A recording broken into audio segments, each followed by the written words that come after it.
I believe in solidarity. I believe in the Easter Bunny. I believe in the Tooth Fairy. I believe in Santa Claus. I believe that the power of good is greater than the power of evil, but not by very much.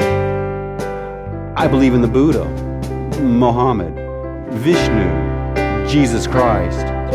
I believe in peanut butter.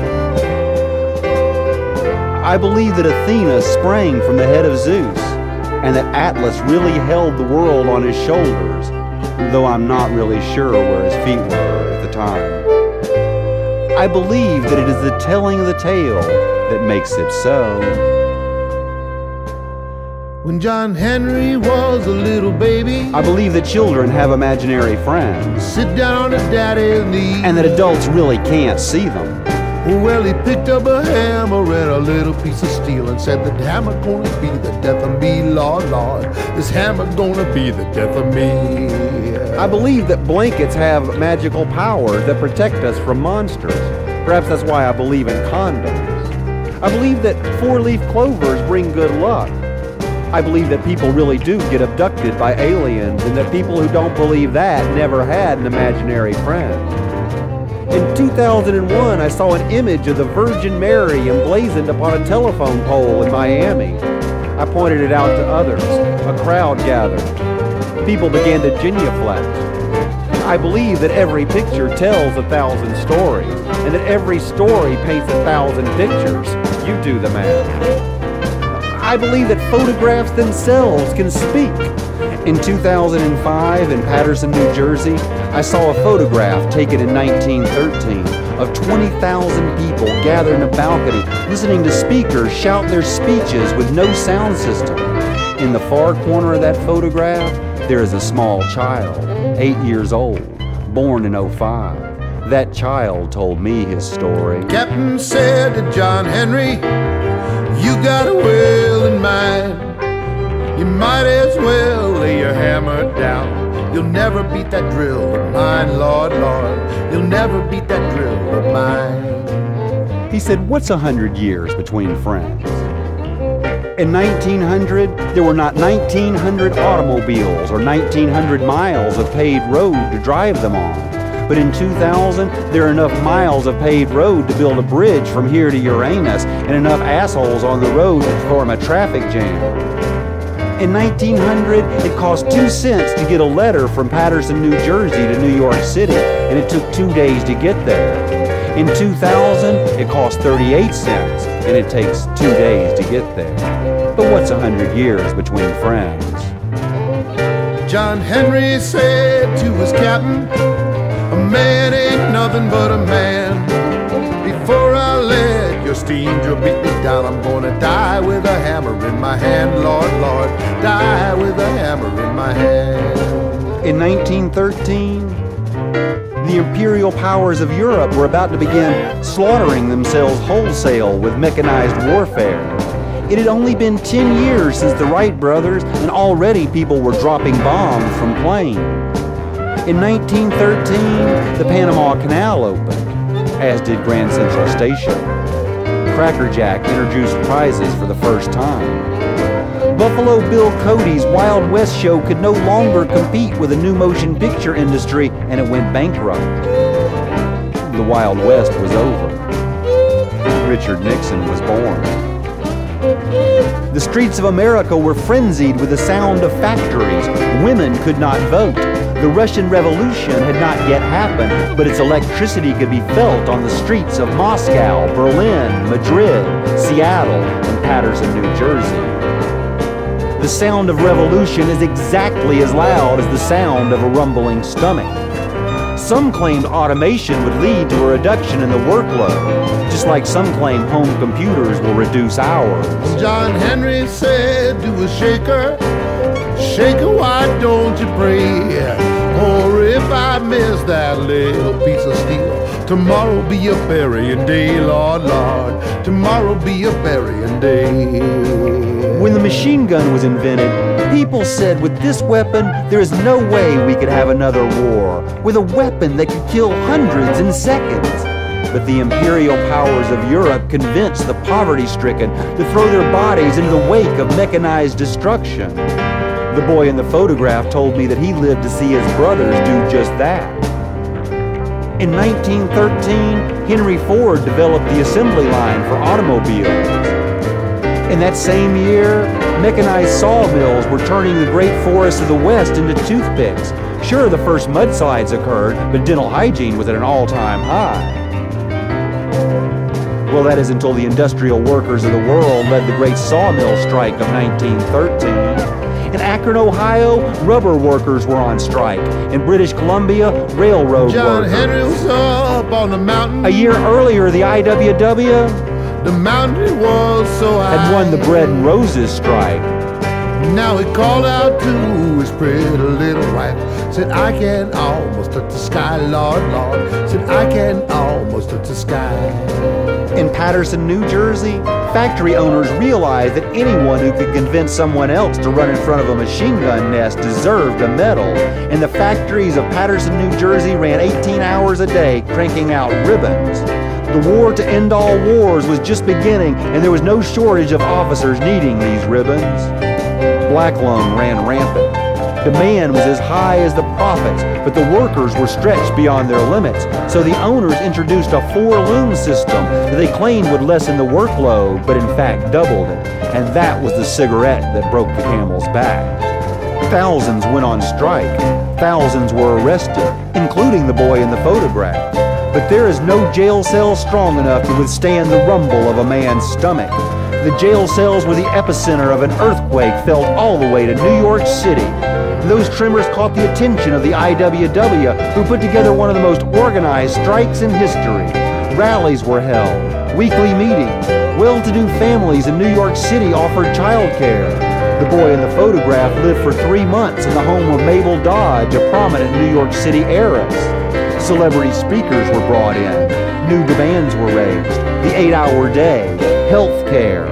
20,000 people gathered at once to raise their voices in the air.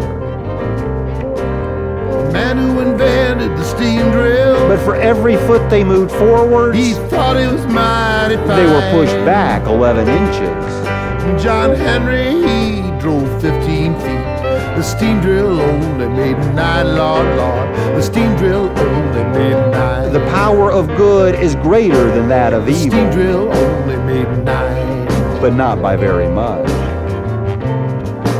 Picketers were killed. More were arrested. But no matter how many workers were killed, it was the mills that remained dead, and no amount of violence could bring them back to life. The only thing that could break that picket line is the mightiest force on earth, the sound of a rumbling stomach. And although they had never been hungry a day in their life, it was the Greenwich Village intellectuals who realized this first. The earthquake erupting in Paterson, New Jersey was just a tremor warning of the 10 days that shook the world. Later, Jack Reed's famous book would do just that.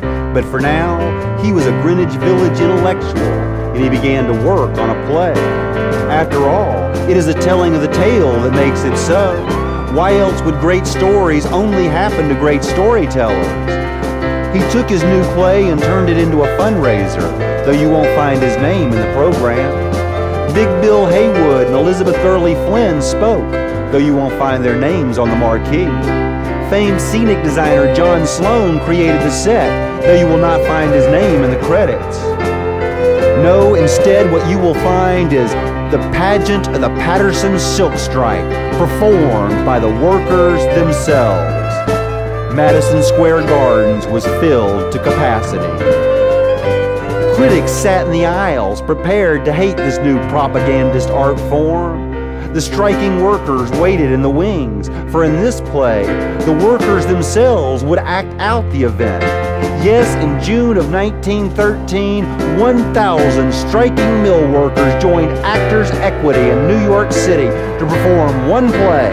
For one night, they would tell their own tale.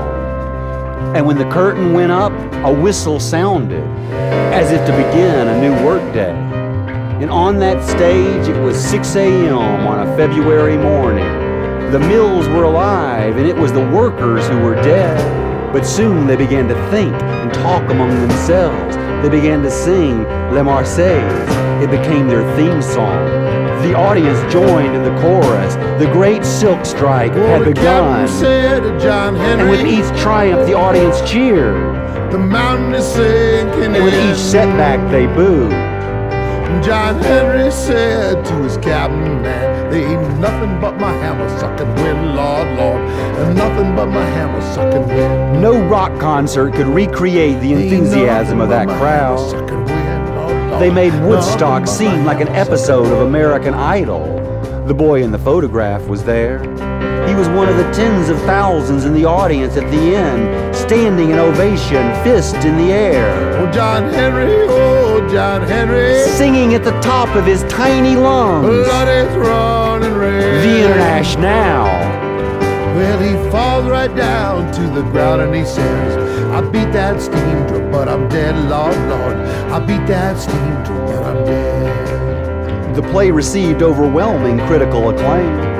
To this day, it is considered one of the most important moments in modern art. Few performances could ever match what happened on that stage that night. But as with too many great works of art, it lost money. How could it not? Too many people were let in for free. How could they not? How can you ask a family to pay to see a play their striking father is in? You can't. The boy in the photograph did not pay. How could he? And without further financial support, the general strike began to decay, and the workers slowly went back to work. Many would say it was a defeat, even the end of the IWW itself. But the truth is, it was only the beginning, at least for their goals. There is no way to undo the jubilation of that crowd, just as there can be no such thing as a victory without first an understanding of defeat. Listen to the blues. Well, they carried him down to the graveyard. If dreams were real, and they buried him in the sand, there would be no need for dreams. And every locomotive came a-roaring by, says, there lies a steeple-driving man, Lord, Lord, there lies a steeple-driving man. And in a world with no dreams, we could only dream of dreaming. Man, Lord, Lord, there lies a steeple-driving man. You see, the workers may not have gotten everything that they asked for, but in truth, they went back to work under pre-strike conditions. Their original grievance, the four-loom system, was not implemented for another decade. But a few short years later, on March 14th, 1917, Congress enacted what the pageant of the Paterson silk strike demanded: the 8-hour day.